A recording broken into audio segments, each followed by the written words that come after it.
हरिओम. योगदास श्री जयगणेश जोशी लिखित भक्तिबोधामृत 59. परमात्मा प्रीती भाग 2. ब्रह्मांड परमपोकळी आहे.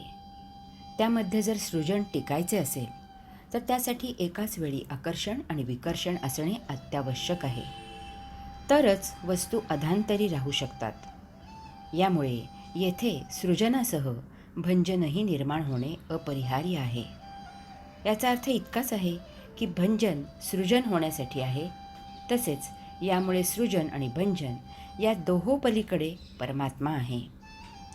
परमतत्वामुळे गुलाबाला फुले येतात, सृजन होते. यथाकालावधी तो बहर कोमेजतो आणि गळतो. त्यावेळी आपल्याला गुलाबाच्या झाडाची छाटणी करावी लागते. हे भंजन असते. यामुळे झाडाला पुन्हा कोंब फुटतो आणि फुले येतात, सृजन होते. ते परमतत्व या सृजन आणि भंजन या पलीकडे असते. आपण परमात्म्याचे अंश वंश आहोत. आपण देह धारण करतो, सृजन होते. यथाकालावधी देह मृत होतो, भंजन होते.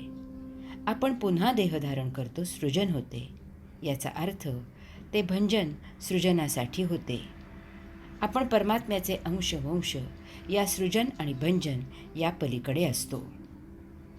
आता विचार करा की पाप पुण्य नरक स्वर्ग सृजन भंजन इत्यादी द्वंद्वाचा परमात्म्याशी काही संबंध आहे का? हा वैश्विक नियम आहे. परमात्मा या पलीकडे आहे.